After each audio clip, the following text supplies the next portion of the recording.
अस्सलामुअलैकुम and good evening my dear brother and sisters. मैं उम्मीद करता हूं कि आप सब लोग खैरियत से होंगे। अच्छा दोस्तों, आज मैं सबसे पहले आपको जर्मन लैंग्वेज के लेसन नंबर 80 नंबर जो लेसन है उस पर वेलकम करूंगा। ठीक है। और आज के जो हमारे नेबनजार्ट्स हैं दा और देन के ऊपर बात करेंगे। ठीक है। और आज का लेसन शुरू करने से पहले वेरी शॉर्टली मैं अपने तमाम बहन भाइयों को बताना चाहता हूं कि ये जो 80 लेसन हैं इनका सफर हमने जीरो से शुरू किया था, बिल्कुल जीरो से। ठीक है।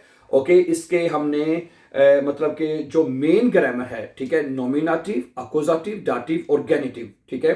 सबसे पहले हमने वो 4 जर्मन केसेस मुकम्मल किए हैं और अब हम सेंटेंस मेकिंग यानी जो जो जो वो अब सीखना शुरू कर दी, इस वक्त हम पढ़ रहे हैं। ठीक है।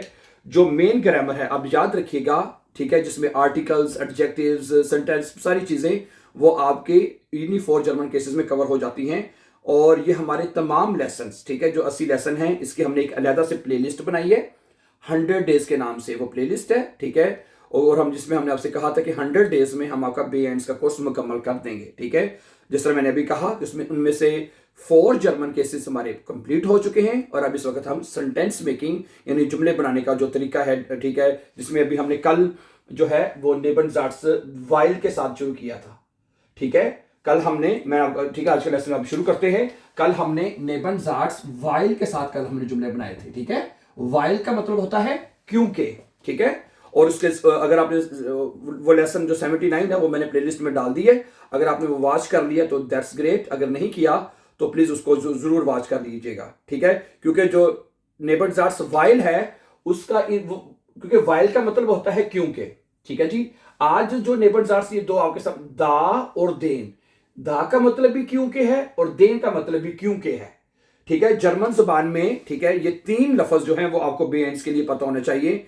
ठीक है।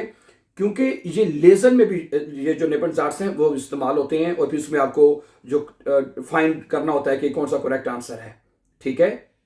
ओके, तो फिर मैं इसके जिस तरह मैंने कहा दा का मतलब भी क्योंकि है, देन का मतलब भी क्योंकि है और वाइल का हम कल पढ़ चुके हैं।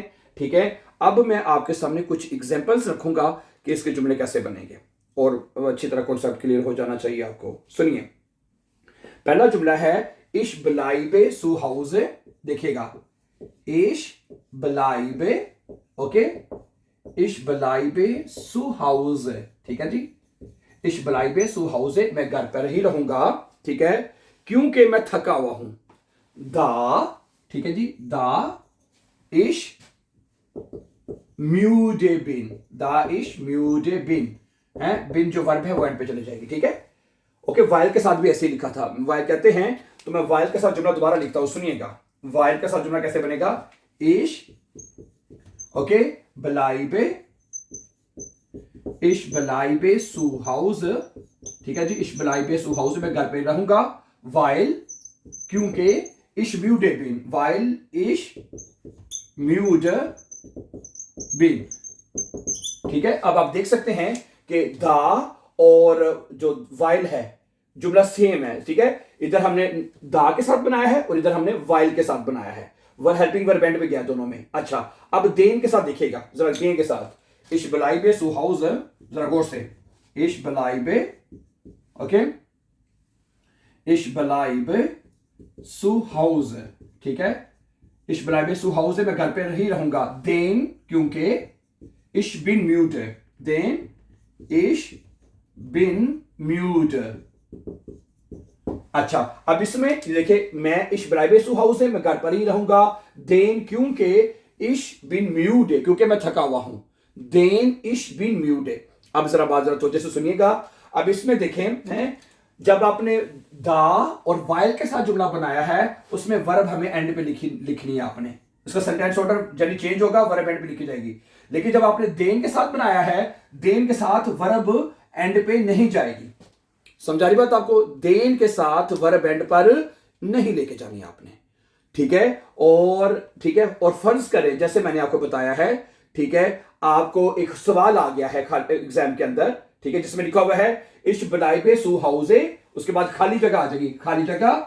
ठीक है। इश बिन म्यूडे, मैं थका हुआ हूं, सेंटेंस ऑर्डर चेंज नहीं हुआ और आपको 3 ऑप्शन दे दी गई हैं या 2 दे दी गई हैं, भाई वाइल लगेगा या देन लगेगा। आपने देखना है यार सेंटेंस ऑर्डर तो यानी इतने चेंज, वर्ब एंड पे नहीं गई तो फिर आपने देन लगा देना है। अगर आप वर्ब एंड पे गई हुई है तो खाली जगह पे फिर आपने वाइल लगा देना है, जो भी आपको ऑप्शन दी गई है, ठीक है। तो ये जो नेबनजार्ट्स हैं ये तो आपको खत के लिए तो चाहिए, लेकिन उसके अलावा ये जो लेसन है उसके अंदर हमें इनकी अंडरस्टैंडिंग बड़ी जरूरी है, ठीक है। तो अब आप ये प्लीज उसको अच्छी तरह अंडरस्टैंड कर लें। दा, देन और वाइल तीनों का मतलब होता है क्योंकि, तीनों का मतलब होता है क्योंकि, ठीक है, ओके। और जब आपने जुमले बनाने हैं दा के साथ और वाइल के साथ जो वर्ब एंड पे जाएगी, और देन के साथ वर्ब एंड पर नहीं जाएगी, उसमें सेंटेंस ऑर्डर जो वो चेंज नहीं होगा, सही है। तो अब मैं आपके सामने कुछ और एग्जांपल्स रखते हैं, ठीक है। और आज हम दा और देन के बनाएंगे, वाइल के हम कल अच्छी तरह बना चुके हैं, ठीक है। पहले हम जुमला दा के साथ बनाएंगे, फिर उसी को देन के साथ बगैर सेंटेंस ऑर्डर चेंज किए बनाएंगे। Let's see few more examples my dear brother. अच्छा, अब अगला जुमला देखिएगा प्लीज कि एर कॉम्ट निस्ट वो नहीं आ रहा, क्या बनेगा जी? एर कॉम्ट निस्ट, एर कॉम्ट निस्ट वो नहीं आ रहा, ठीक है जी। एर कॉम्ट निस्ट वो नहीं आ रहा क्योंकि वो बीमार है, क्योंकि वो बीमार है। दा एर क्रंकिस्ट, दा एर क्रंकिस्ट, ठीक है, क्योंकि वो बीमार है, ठीक है। दा के साथ और वाइल के साथ सेम मेथड होगा यही, ठीक है, क्योंकि वो बीमार है। अच्छा, अब इसी जुमले को देन के साथ लिखें, देखें क्या बनेगा? एर कॉम्ट निस्ट वो नहीं आ रहा क्योंकि देन, ठीक है जी, देन एर इस्ट करंक, एर फिर हमने एर इस्ट करंक यानी जो इस्ट जो है उसको एंड पे नहीं लेके जाना, एर इस्ट करंक, ठीक है जी, ओके। फिर वर्ब एंड पे नहीं जाएगा, ठीक है। एर कॉम्ट निस्ट वो नहीं आ रहा, देन एर इस्ट करंक क्योंकि वो बीमार है, ठीक है जी। आगे सुनिए, मैं कुछ नहीं खा रहा क्योंकि मुझे भूख नहीं है, मैं कुछ नहीं खा रहा क्योंकि मुझे भूख नहीं है, क्या बनेगा? इश एस निस्ट्स हैं, इस ऐसे निस्ट्स मैं कुछ भी नहीं खा रहा, दा क्योंकि, ठीक है, दा इश खाइनन हुंगर हाबे, दा इश खाइनन हुंगर हाबे, दा इश खाइनन हुंगर हाबे, ठीक है ना। क्या बनेगा? चेक करने से दोबारा से, इश ऐसे निस्ट मैं कुछ भी नहीं खा रहा, दा इश खाइनन हुंगर हाबे क्योंकि मुझे कोई भूख नहीं लगी है। अब ये देन के साथ कैसे बनेगा वाला? अब ये जुमला देन के साथ कैसे बनेगा? ये बनेगा इश एस निस्ट, ठीक है, इश ऐसे निस्ट मैं कुछ भी नहीं खा रहा, उसके बाद देन क्योंकि इश हाबे खाइनन हुंगर, फिर वर्ब एंड पे नहीं जाना, देन इश हाबे, ठीक है जी, देन इश हाबे खाइनन हुंगर, ये लीजिए, ठीक है। समझा रही बात ये ब्रदर सिस्टर्स जी, ठीक है, ओके। इश ऐसे निस्ट्स दा इश खाइनन हुंगर हाबे एंड पे चला जाएगा, ठीक है। और वाइल के साथ भी ऐसे ही रहेगा दा की तरह, ठीक है। और इश ऐसे निस्ट मैं कुछ नहीं खा रहा, देन इश हाबे खाइनन हुंगर, समझा रही है। तो ये नेबनजार्ट्स है और ये आपकी मर्जी है, आपका चाहे तो जुमला वाइल के साथ लिखे। ये जो दा और देन ये फॉर्मल वे में जरा आ जाते हैं ना, फॉर्मल में से तर्जुमा इनका सेम ही है वैसे बाय द वे, ठीक है, लेकिन वाइल जरा मोस्टली यूज होता है ज्यादा लिखने में। क्या ख्याल है? ठीक है, तो 2-4 एग्जांपल और देख लेते हैं ताकि हमें इसकी अच्छी तरह से इसका कॉन्सेप्ट मजीद क्लियर हो जाए। Thank you. अच्छा, अगला जुमला है वो अंदर ही रहती है क्योंकि बारिश हो रही है, जी ब्लाइट ड्रिनन, क्या बनेगा जी? जी ब्लाइट, ठीक है जी, जी ब्लाइट ड्रिनन है, ड्रिनन का मतलब होता है इनसाइड, ठीक है, क्योंकि बारिश हो रही है। दा एस रेगनेट, ठीक है जी, ओके, दा एस रेगनेट क्योंकि बारिश हो रही है, ठीक है। और देन के साथ क्या बनेगा? जी ब्लाइट, है जी, जी ब्लाइट ड्रिनन, ठीक है, ओके, जी ब्लाइट ड्रिनन वो अंदर ही रहती है क्योंकि बारिश हो रही है। देन एस रेगनेट है, देन एस रेगनेट क्योंकि बारिश हो रही है, ठीक है। अच्छा जी, हम बस लेते हैं क्योंकि गाड़ी खराब है।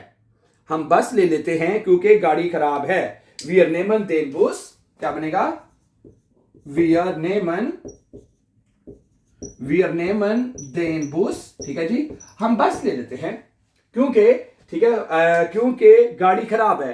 दा, ठीक है, किसके सामने दा, ठीक है, das Auto kaputt ist, da, ठीक है, das Auto, da, das Auto, ठीक है, kaputt ist, ठीक है, वर्ब आपके एंड पे चला जाएगा, ist है, वर्ब एंड पे चला जाएगा। और while के साथ भी इसी तरह रहेगा, ठीक है, while के साथ और दा के साथ जब आपने जुमला लिखना है या बोलना है तो वर्ब आपको एंड पे लेके जानी है, हैं? देन के साथ नहीं। अभी जुमला हम देन के साथ लिखते हैं, जरा दोबारा एक दफा, ठीक है जी। Wir nehmen den Bus, क्या बनेगा?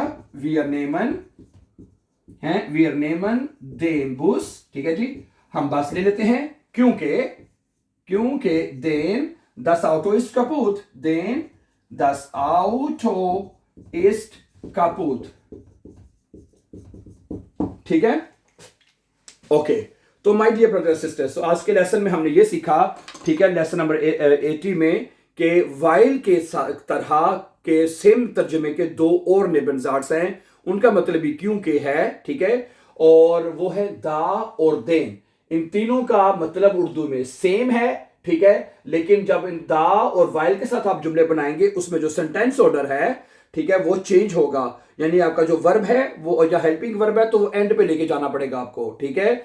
लेकिन जब आप देन के साथ बनाएंगे, इसका मतलब भी क्योंकि है, इसमें सेंटेंस ऑर्डर चेंज नहीं होगा, जगह जो मतलब कि वर्ब अपनी जगह पे ही रहेगी, ठीक है। Thank you very much for watching, and before going don't forget to subscribe so that you can find our upcoming important videos. Have a nice time and take care, dear friends.